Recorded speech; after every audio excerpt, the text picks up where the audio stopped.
Those people. Those people. Those people. Those beautiful people. These people. All over the world.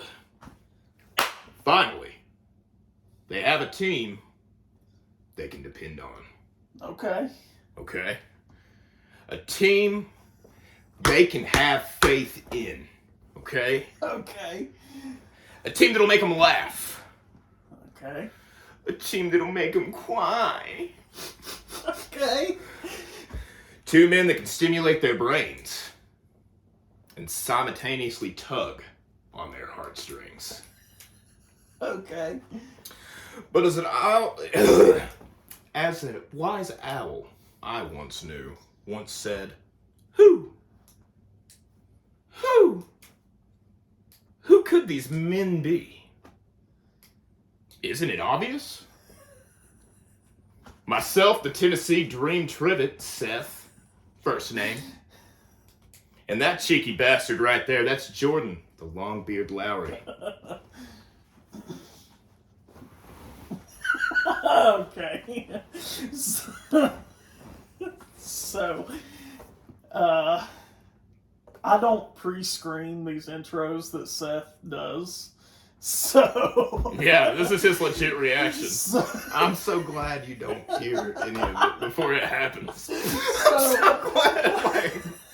So, today, we're going to talk about the 1982 album, Walk Among Us. The Misfits, ladies and gentlemen. Misfits. Who would have thunk? So, this is the album that Seth recommended I listen to. I've got my notes here. Do you have any information about the album before I get started with my thoughts? Gee, I'm glad you asked, Jordan. I prepared a list of things here for you. Ooh. That way the people at home and you can get a good idea of what to expect going forward. Walk Among Us. All right. My personal thoughts on this album, first and foremost, is actually, this goes down just for you. Okay. On the list of top 5 albums in my life. Oh, really? Yes. Okay. It's one of my favorite albums of all time. Personally, I find it to be a record you can play over and over again. That's just for me. Like, I could just play this. It's great background music. It feels like each track hits harder than the last. Plus, I always dug the way Danzig performed his vocals and the way he would write lyrics. I always liked the way he wrote. The Misfits were actually my favorite band for the longest time until I heard Mastodon. Okay. And I was like, wow, these guys are fucking crazy. In complete and total honesty, they're still in my top 3 greatest bands of all time. Okay. And it's because of this album. I don't know why. It just kind of stuck with me for a very long time. A lot of people say that, though. A lot of people, if you get them to talk, or they ask about this album, like, they'll tell you, yeah, it's a pretty fucking solid album, if they're into this kind of stuff. So without giving too much away, Yeah. and without stealing your thunder, because I know you still got a little bit more, I had heard songs by them. None of these. Oh, yeah. I had heard songs by the Misfits. I know a lot of people that I went to high school with used to wear the t-shirts with the skull face, Yeah. and Misfits. So I knew of them. I had heard a little bit about them. This album blew me away. It was not what I expected. Really? Okay. It blew me away. It quickly became one of my favorite albums.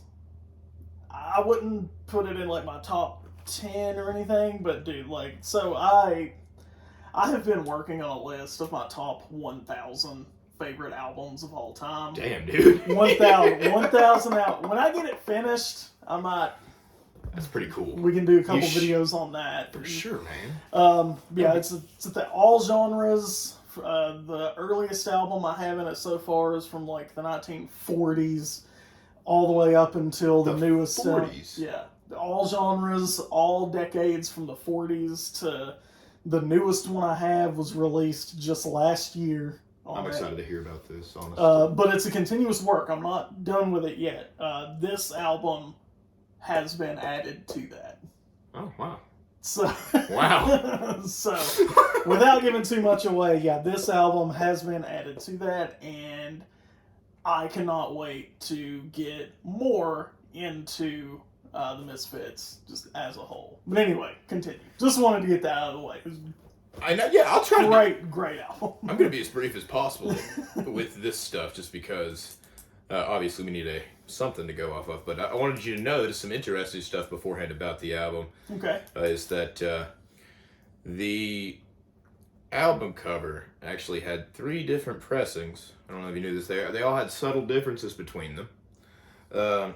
It was first pressed with cover artwork featuring a pink background, and it had the logo in pink. Yeah, that's the one I'm using for the picture for the video. Nice. Is the pink album. Then they had a purple background. Yeah, that's the one. When I listened to it, the pressing that was on the streaming service I used, it was the purple one. And it has their logo in pink. Yeah. And then the only difference between the final one is that it's purple and their logo's in green. Yeah, it was the purple one with the green logo that I saw, but I read where the first pressing was the pink, so the pink one is what I'm going to use for the album cover art that we do. The CD releases of the album in the United States were issued through Ruby / or Warner Records / Rhino, and that's more than likely where you'll see, the copies. If you have a copy of that album, it'll either be through Warner Brothers now or let's see here. They did a reissue in 2018 from Earache Records, but Earache no longer a thing. However, while they were, it was pretty cool. You had your different, artwork that you could get from it there for the reissue. But, shocker, Glenn Danzig hated it. Hated this album? No, he hated all of the. Oh. He hated all of the pressings. Apparently, it was supposed to be a bunch of different colors. Like you were supposed to see red, black, orange, but then they released it without going over it with the guys, and yeah, this is what you got. The cover for Walk Among Us features flying saucers from 1956 film Earth versus the Flying Saucers, as well as the rat bat spider creature from the 1959 film The Angry Red Planet, which, if you pay attention, obviously these guys are really into the old school B-movie horror stuff from like the 50s, and I always liked that about them. Yeah, that's what the genre that it listed was, horror punk. Yeah. And I was like, I didn't know that was a thing, but all right. People just come up with things. How funny. But now look at that. See, the different colors you could get with the vinyls were pretty cool. You could get 20 Eyes Clear, Martian Green, Devil's Purple, Hatebreeder Red, Hell Orange, and Skull White. Okay. Imagine, and there were 300 of each. So of each color? Yeah. Okay. Yeah, but both the green and purple variants sold out about October 10th, and it was released on October 2nd of 2018. So yeah, 8 days. Didn't really last very long. And finally, my favorite song on the album is All Hell Breaks Loose. And my favorite lyric is from that song. I send my murdergram to all these monster kids. It comes right back to me, and it's signed in their parents' blood. Such a great fucking, just, what? What are you talking about, guy? Relax a little bit. But yeah. Well, so like I said, it quickly became one of my favorite albums that I knew existed but had not heard. Starting with track number 1, we have 20 Eyes. Numero uno. What a way to start an album. I know, man. It's just... This album came out in 1982, but it sounds like it should... This album came out, but it sounds about 10 to 15 years ahead of its time. For better or for worse, this sounds like the beginning of pop punk that was popular in the late 90s and early 2000s. Short, simple, straight to the point. And I can see that these guys had a real big influence on the pop punk thing. Like I said, yeah. For better or for worse. Oh yeah, dude. They were a big influence only because they had the punk rock sound, but at the same time they were so fucking melodic about it. Like, And you make a really good point, because growing up all throughout like the early 2000s and stuff, whenever you had Blink 182 on your fucking MTV or whatever, you would see the skull. You would see the skull, and you're like, what the fuck? What is that? Yep. What is that? Yeah, all those bands wore Misfits shirts. They would cite them as like real big influences, everything. So I rated this song a 10 out of 10. Nice. The next track number 2, I Turned Into a Martian. Yeah. Another song under 2 minutes in length. This one is straight up punk. Sounds like something the Ramones would have been proud to write. Oh, the Ramones. Rest in peace. Based on the cover art for the album and the people who used to wear Misfits t-shirts in high school, I was not expecting them to actually sound like this. I didn't know they sounded good. I'm pleasantly surprised, and the standout for this track is the 2-note guitar solo. We can throw that in there. Why not? So I gave this song a 9 out of 10. Yeah, like I said, I was surprised when I really dove into the album. I listened to it once and didn't realize it had ended because it's only 24 minutes. 24 minutes and 52 seconds. So I didn't realize it had ended, and I was like, I think I've heard this, and I was like, oh, maybe it's like the first track reprise or whatever. And I was like, oh, it's not. It's just the track. Okay. So then we have track number 3, which is your favorite. Yeah. All Hell Breaks Loose. Another song under 2 minutes. This one's a little heavier and a little darker.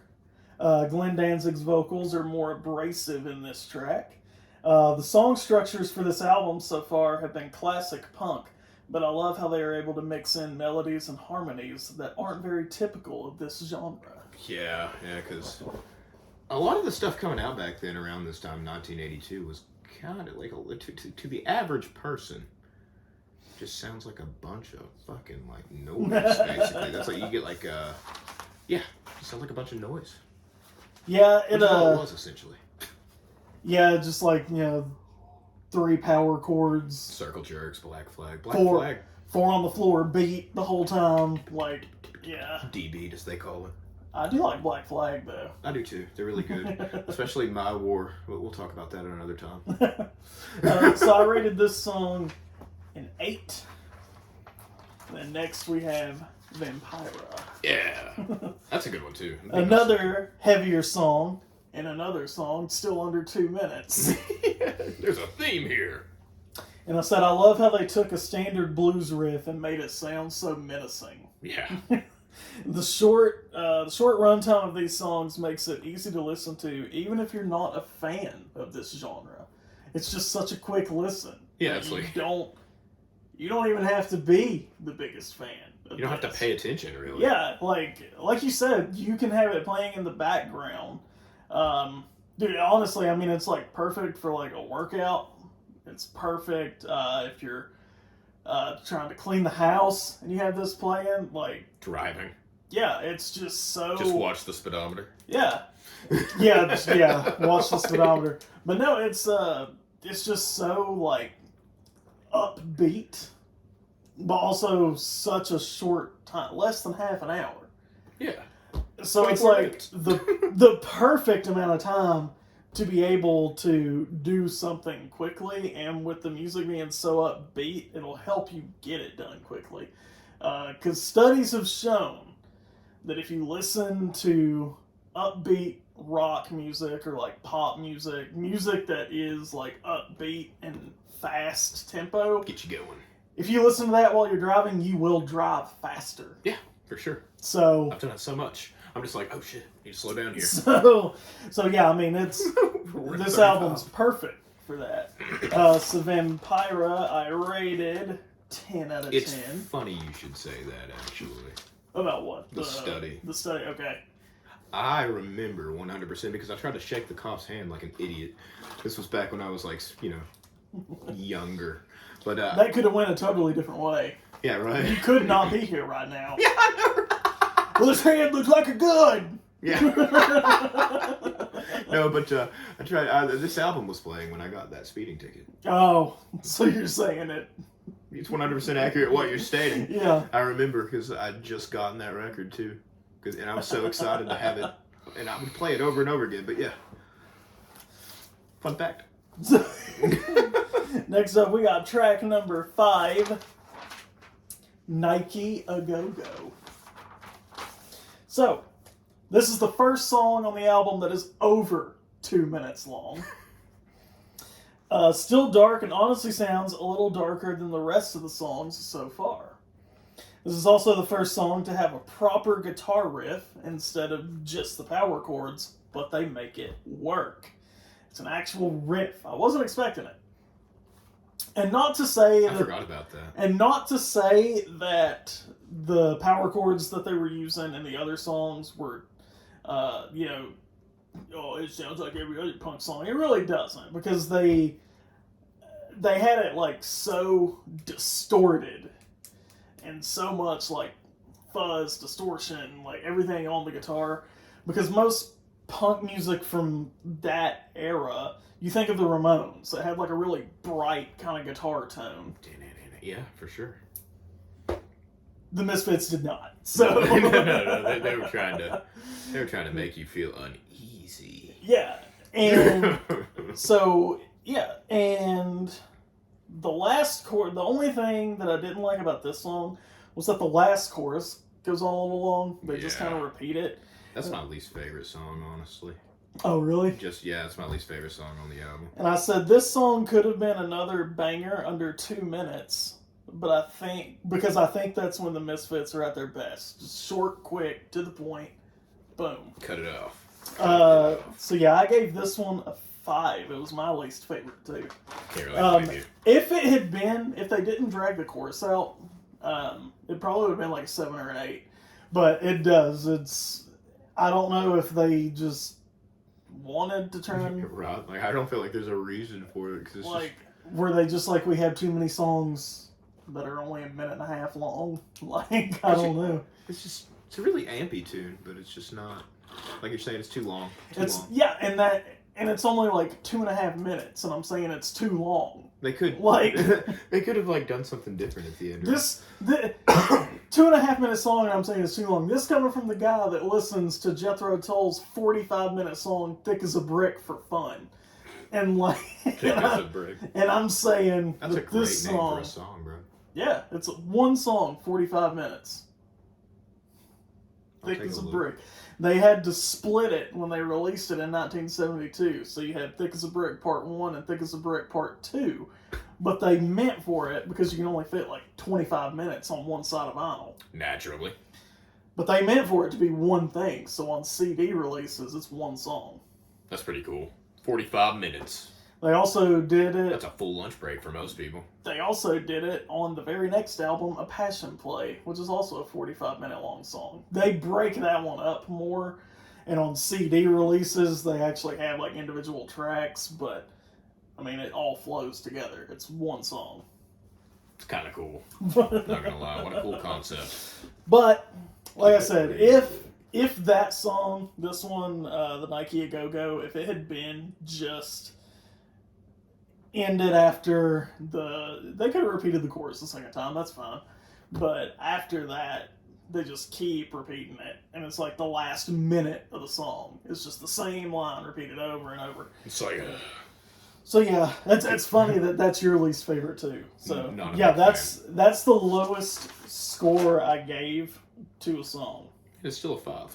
Still a 5, which I mean, that's meeting in the middle. And to explain the way I rate it, 1 is awful. 2 is awful with very few redeeming qualities. 3 is okay. Not a huge fan, but it's alright. 4 means it's about average. It's alright. Little bit better than a 3. A 5 means if it's on, I won't change it, but I won't actively seek it out. A 6 means that if it's on, I won't change it, and if I like it, I may go back and listen to it again. 7, that's when I start adding them to the playlist that I have. That dumbest shit imaginable playlist. Yeah. That playlist is just any song that I like from any band, genre, era of music, whatever. 7s and above get into that playlist. So 7 for me is a good song. Okay. And 8 is 8. I don't know how to really explain it. It means it was good, but there was something about it that just put it a little bit over. Okay. 9 means it was great.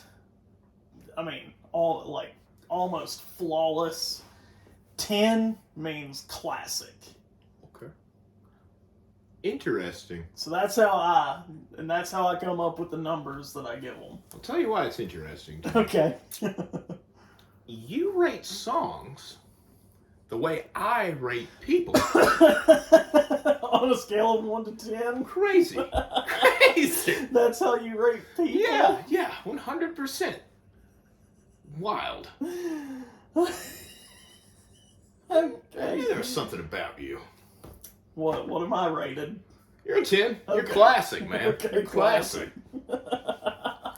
I could tell, when I was saying that, you were like, wait a second. Yeah, it's weird. It's weird. So the next song, track number 6, we have Hate Breeders. Ooh, sounds like a movie. Let's see. This one was a 10. Wiggle, wiggle. This is the longest song on the album at just 3 minutes and 8 seconds. Longest song, 3 minutes. This is also the poppiest sounding song so far. It's probably the happiest. Which is weird. Yeah, given the name. Of the name. All the... Like I said earlier, I can see the influence this band had on pop punk music, but the Misfits do it better. Yeah. This is my favorite song so far, despite its unusual length. You know, the thing you say, I like what you're saying, because all the pop punk bands were just like, my girlfriend has left me, and now I'm in high school. It's just like, this fucking sucks. Where's the edge? Yeah. And for some reason, people are like, I love Blink-182, man. Don't get me wrong, I like Blink-182, Me but too, but I'm not I don't hold them on this pedestal that they are better than what they are. They don't get my O face. Yeah, I'm like, oh. There are so many people like that too. It's like, why though? They don't even have substance, really. The best thing that Blink-182 did was prove aliens existed. That doesn't even have anything to do with their fucking music. It doesn't. So The best thing that came from Blink-182 was Angels and Airwaves. yeah. And even then it was like, can you feel them running in the air? Sorry. That's why all these fucking pop singers sound like. I call it cursive singing. Well, you know, if it gets you off, it gets you off. Sing like a yes. It reminds me of that Bob's Burgers episode where that, what is it, I'll spill.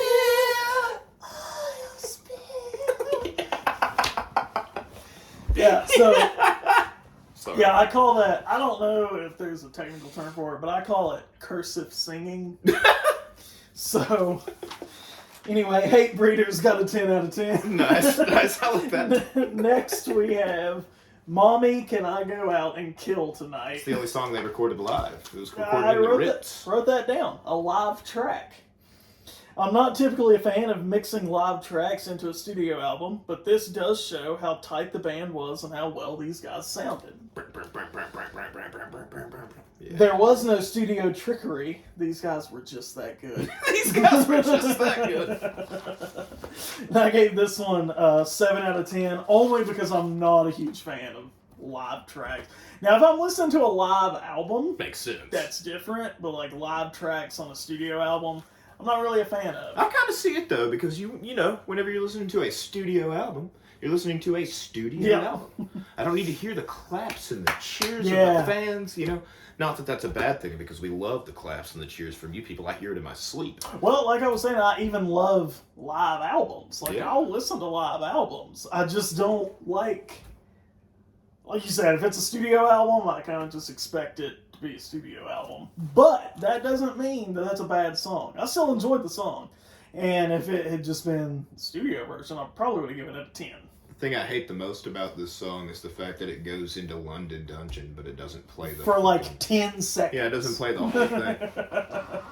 and maybe, like, is that like the producer's fault? I would have to Because imagine. he didn't just cut the song. Just cut the damn thing. So, next, Night of the Living Dead. Good one. The return of songs being under 2 minutes. This is also... this one is the happiest sounding song. Even with... no. This is also the happiest sounding song with the word dead in the title that I've ever heard. This is also the first punk song I've ever heard that features prominent use of the millennial whoop. Do you know what that is? No, what is that? So listen to any big hit song from about 2008 to current. Yeah. Whoa, whoa. Oh my God, you're right. It even has that Love Like Whoa song. Whoa, whoa, whoa, whoa. That's the millennial whoop. Thank you. And That's fun. So this is Classic millennial. I guarantee this is probably one of the first songs to ever use that. Because if you listen to songs from the 70s, 80s, and 90s, they did not go, whoa, whoa, oh. Like, that just wasn't a thing that people did. Now they just do it all the fucking time. What you just did reminded me of Fantasia for some reason. Why did you do that? I don't know. Why did it remind you of Fantasia? Familiar face from the past. Anyway, Yeah, that's the millennial whoop, if anyone doesn't know what that is. So, yeah, like I said, now, the only difference is that they do it to actually, like, enhance the song. I don't think they were doing it to just fill space like people do now. So, still not a bad song either. I gave this one 10. Nice. It's a great song. Nice. Next, we have Skulls. That's a fun sing-along. This song is straight up 90s alternative, 10 years ahead of its time. I'm just gonna... Dude, yeah. They gave a lot of stuff to people. It even has a little breakdown section after the first chorus. These guys understood good song structure. That's why, even though the album in its entirety is under 25 minutes, it's so damn enjoyable. It is. It's really good. And that song in particular is fucking phenomenal. Also gave that song a 10. It's a little fucked up, but it's a good song. Next we have Violent World. This is a very relevant song. Yeah. Oh, you're getting a call. Yeah. Okay. So for this, these guys are monsters of crafting the perfect punk tunes. Not too flashy, not overproduced, and nothing fancy. Just straight up, middle finger in your face, punk rock music. Yeah. It's loud. And I gave this one a 9. 9. 9. 9. Where are you? And I'm so sorry. Can I sleep? Can I drink tonight? Need somebody and always. Okay. Don't waste your time on me. You're already the voice inside my head. Had to get that in there. Why did he choose to sing it like that? I don't know. He It doesn't- still worked. He doesn't sound like that on other songs. Yeah. With a Y. Devil's Whorehouse. What a great name for a song. This one has a spooky vibe to it. Too spooky for me. Still upbeat and still punk rock, but it sounds more menacing and angrier than the other tracks, which actually makes it a standout. And I gave this one a 10. Yep, 10. Perfect 10. Next up, Astro Zombies. Oh, yeah. I love how this song uses an almost 50s style doo-wop song structure. Very, very cool. Also like how these guys are able to incorporate so many different styles but still keep the punk edge. Yeah, so this one was a standout track just because I don't know if you listen to much doo-wop music. Are you shaking your head? Because yes, you do. Yes, because I remember, you do? and I'll tell you why. Okay. Well, it's actually kind of Glenn Danzig's fault because he turned me on to all that kind of stuff. Doo-wop. Yeah, because he's really into like Elvis and stuff like that. You can kind of see it and hear it, and then I'd go to Dairy Queen sometimes, and you hear doo-wop in Dairy Queen all the time. Yeah. And I was like, I absolutely love the sound of this. So then I just put on that kind of 50s style, like, yeah. So I gave this one an 8. And then the last song we have is Brain Eaters. Yeah. What? I don't know. It just feels like something that shouldn't have been on the album to me. Shortest song on the album, less than a minute long. Yeah. Perfect length to get the point of the song across, though, and I thought it was a great closing track. You were like, bro. Honestly, I gave it a 10. You did? I gave it a 10. So the overall score, 8.84. Yeah, I really liked it. Someone keeps texting me. Anything above a 7 gets a dab, by the way. Gets a dab. Okay. So yeah, Walk Among Us, 8.84 out of 10. I would highly recommend it to anyone who is not very familiar with punk, especially from that era. I'd recommend it to people who are not familiar with the Misfits, as it was recommended to me, as I was not very familiar with them. Honestly, it's just a good album too. Even if you're not if you think you're not a huge fan of punk music, give this album a try. You might be surprised. It's tasty. It is tasty. I very much enjoyed it. Like I said, 8.84 out of 10. I mean, that's almost a 9 out of 10, which, like I said, the album rating scale that I use is the same as the song scale, so I mean, that's great. Like, so Solid. So yeah, with that, it is my turn to recommend an album to you. And the album I'm going to recommend, you're going to write it down. Yeah, actually, hold on a minute. Okay.